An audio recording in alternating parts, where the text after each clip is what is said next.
It's no concern of yours, my friends. It's no concern.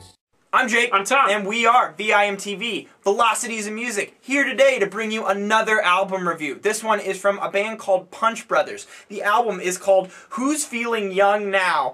Well, we are, because we're kind of young. I mean, you guys make fun of us all the time for how young we are, or look, or anyways. But the Punch Brothers, guy from Nickel Creek, he plays a lot of mandolin. He's really good at mandolin. And this entire band is all centered around what was I saying, Tom? Earth-toned instruments, very organic sound. And mandolin, people who are pretty much virtuosos at those instruments. You know, a lot of very good instrumentation. Mandolin, banjo, acoustic guitar, string bass. Yes, it's a very pretty sound. Tom, what was your take on Who's Feeling Young Now?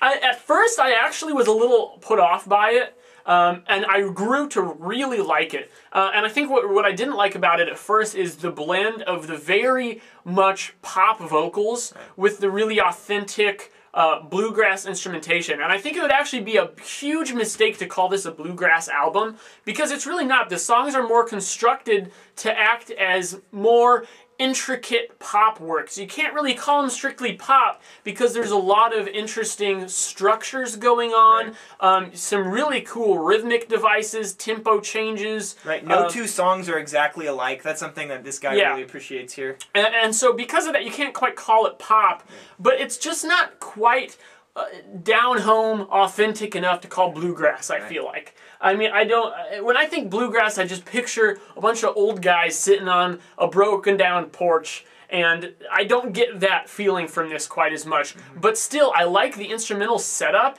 and I like the way that it works with the songwriting. So, I mean, I still really like it. It's just a matter of what you want to call it. I think their thesis point of how good they are at their sound is in their cover of Kid A on track 11. The track Kid A, the title track from the album Kid A, is a Radiohead cover.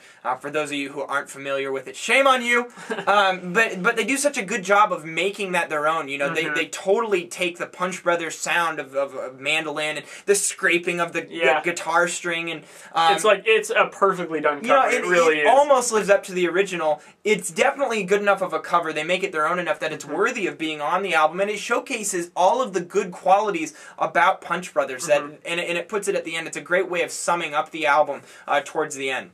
Yeah, I think it's good placement, because I think going from there into the last track, Don't Get Married Without Me, which is just kind of a fun, kind of quirky, cute little pop song to close the album. I think it's a really good placement. But the thing that really ended up blowing me away about this album is the control these guys have. Because, I mean, they are masters of their instruments, but they also know how to work together. You can get the best instrumentalists together in a band, and if they don't know how to play off of each other, it would just suck. I mean, imagine Rush if Neil, Alex, and Geddy didn't know how to play together. It would suck, even though they're all like the best at their instruments. And this is kind of the same way. I mean, the fact these guys can just swoop in and bring the volume down and build it right back up just as smoothly as they brought it down.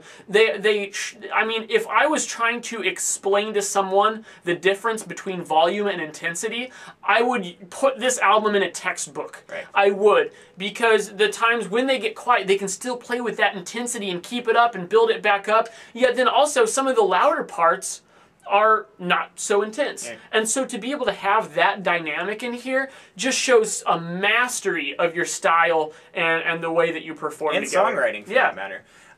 One thing to be a little bit of a negative Nancy here. There's two things I want to bring up that this band could have done more to make Who's Feeling Young Now a better album. One is, this is just 12 tracks thrown together on an album. It is very much a compilation feel. They could take this to the next level by doing something, you know, lyrical themes that blend from track to track, you know, actual song pieces that are similar from track to track, a concept behind it. I'm not saying all of these things. Yeah, I mean, like albums can always do that, you know, whether it's necessary or not.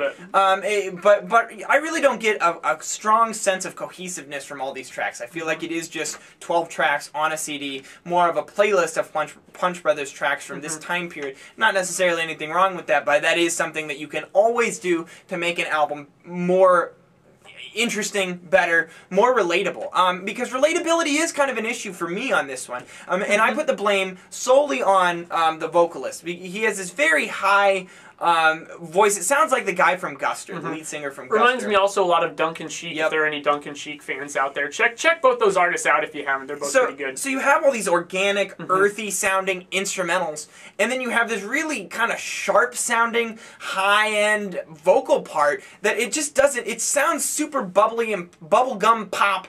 Kind of pretty boy. Yeah, frat boy, you know, popped collar. And then you contrast that with these just gorgeous, gorgeous instrumentals. And it just doesn't work. I find it really hard to, it doesn't seem authentic to me. It's hard for me to relate to. I don't get a lot of resonance of emotion coming out of it. To me, I agree with that. It's a barrier to entry to the music. And it kind of turns me off a little bit. Now that those are both two minor complaints, but they do keep this from floating into the upper 80s for me. So I thought that it'd be worth mentioning them.